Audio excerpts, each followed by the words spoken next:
ಈಗ ರಾಜ್ಯ ದೇಶ ವಿದೇಶಕ್ಕೆ ಸಂಬಂಧಪಟ್ಟ ಹಾಗಿನ ಕೆಲ ಪ್ರಮುಖ ಸುದ್ದಿಯನ್ನು ಬನ್ನಿ ಕ್ವಿಕ್ ಆಗಿ ನೋಡ್ಕೊಂಬೋಣ. ಪಾಕಿಸ್ತಾನದ ಉಗ್ರ ಬಣ್ಣ ಕಳಚೋದಕ್ಕೆ ವಿಶ್ವಯಾನ ಮಾಡಿದ್ದ ಸರ್ವಪಕ್ಷ ಸಂಸದರ ನಿಯೋಗವನ್ನ ಇವತ್ತು ಪ್ರಧಾನಿ ಮೋದಿ ಭೇಟಿಯಾದರು. ಶಶಿ ತರೂರ್, ಕನ್ನಿಮೋಳಿ, ರವಿಶಂಕರ್ ಪ್ರಸಾದ್ ಸೇರಿದಂತೆ 7 ಸಂಸದರ ನಿಯೋಗ ಜಗತ್ತಿನ ಬೇರೆ ಬೇರೆ ರಾಷ್ಟ್ರಗಳಿಗೆ ತೆರಳಿ ಆಪರೇಷನ್ ಸಿಂಧೂರದ ಬಗ್ಗೆ ಮಾಹಿತಿಯನ್ನ ನೀಡಿದ್ದರು. ಭಯೋತ್ಪಾದನೆ ವಿರುದ್ಧ ಭಾರತದ ನಿಲುವನ್ನ ತಿಳಿಸಿದ್ದರು. ಇವತ್ತು ದೆಹಲಿಯಲ್ಲಿ ಮೋದಿ ನಿವಾಸದಲ್ಲಿ ಸಂಸದರನ್ನ ಪ್ರಧಾನಿ ಮೋದಿ ಅಭಿನಂದಿಸಿದರು. ಭಾರತೀಯ ಗಗನಯಾತ್ರಿ ಶುಭಾಂಶು ಶುಕ್ಲಾ ಬಾಹ್ಯಾಕಾಶಯಾನ ನಾಳೆಗೆ ಮುಂದೂಡಿಕೆ ಆಗಿದೆ. ಹವಾಮಾನ ವೈಪರೀತ್ಯದಿಂದಾಗಿ ಆಕ್ಸಿಯಂ 4 ಮಿಷನ್ನ ಉಡಾವಣೆಯನ್ನು ನಾಳೆ ಸಂಜೆ 5:30ಕ್ಕೆ ಮುಂದೂಡಲಾಗಿದೆ.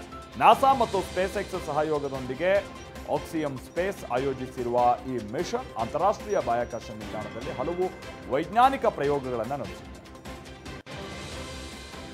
ಮೂಡ ನಿವೇಶನ ಹಂಚಿಕೆ ಪ್ರಕರಣಕ್ಕೆ ಸಂಬಂಧಪಟ್ಟಾಗೆ ಇಡಿ 100 ಕೋಟಿ ರೂಪಾಯಿ ಮೌಲ್ಯದ ಆಸ್ತಿಯನ್ನು ಮುಟ್ಟುಗೋಲು ಹಾಕಿಕೊಂಡಿದೆ. 92 ಸ್ಥಿರಾಸ್ತಿಗಳನ್ನು ತಾತ್ಕಾಲಿಕವಾಗಿ ಮುಟ್ಟುಗೋಲು ಹಾಕಿಕೊಂಡಿದೆ. ಆಸ್ತಿಗಳನ್ನು ವಸತಿ ಸಹಕಾರಿ ಸಂಘ ಮತ್ತು ಮೂಡ ಅಧಿಕಾರಿಗಳು ಸೇರಿದಂತೆ ಪ್ರಭಾವಿ ವ್ಯಕ್ತಿಗಳಿಗೆ ಬೇನಾಮಿ ವ್ಯಕ್ತಿಗಳ ಹೆಸರಿನಲ್ಲಿ ರಿಜಿಸ್ಟ್ರೇಷನ್ ಮಾಡಿಸಿರುವ ಬಗ್ಗೆ ಇಡಿ ಮಾಹಿತಿಯನ್ನು ಕಲೆ ಹಾಕಿದೆ.